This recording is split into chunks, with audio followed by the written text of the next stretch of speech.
welcome to Raw Math. Today I'm doing a series of videos on finance equations. All right, number 6, Mr. and Mrs. Van Dyke bought a new house for $325,000.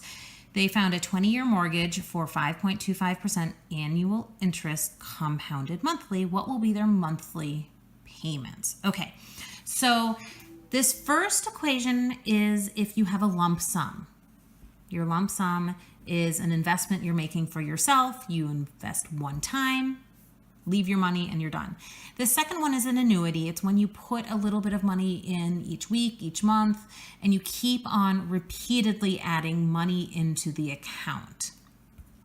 So what we're doing here is the bank has a lump sum of $325,000 that they're finding out at the end of with 5.25% interest for 20 years, how much is it worth?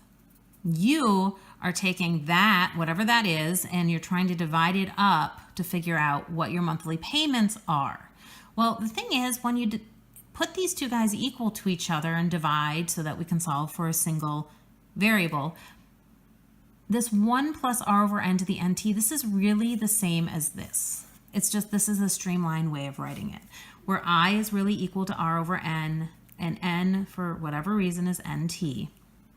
So if we think of it this way, and we're dividing, if we take this and divide by this, we have this third equation. And this is the one we're going to use. This is the one that we use when we're figuring out payments for a car or a house or any number of things. Okay, so we know A is $325,000. We don't know what the monthly payments are.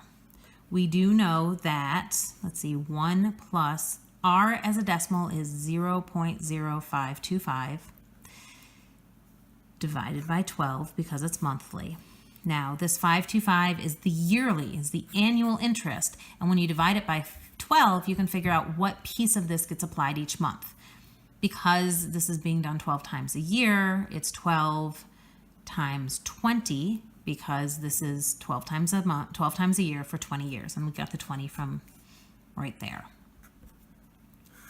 The denominator, we are going to have, well, what I'm going to do, instead of writing all of this out, because it's going to get really big and really ugly, if I take 0.0525 and divide it by 12, I get 0.004375. So I'm going to use that, and then I'm going to use 1 plus 0.004375. And I'm going to take the 12 times 20 and just say that's 240. You can do all these calculations earlier on. Often I'll do that where I'll just come over here and say I equals 0.0525 divided by 12, which equals 0.004375. And then I don't have any of the extra fractions within fractions. The fractions within fractions, I think, is visually complicated, but conceptually it makes more sense what is going on. Okay, if we divide both sides by this, and I'm not going to rewrite it because that's a lot of writing, what we get is that the monthly payments are $2,189.99. Okay, and you're thinking, why don't you just write $2,190? And because that's a penny a month for 20 years, those pennies are going to add up. So how much will you, so this is, the next two questions are ones that I just find really interesting when we're dealing with these repayment and these annuity type questions.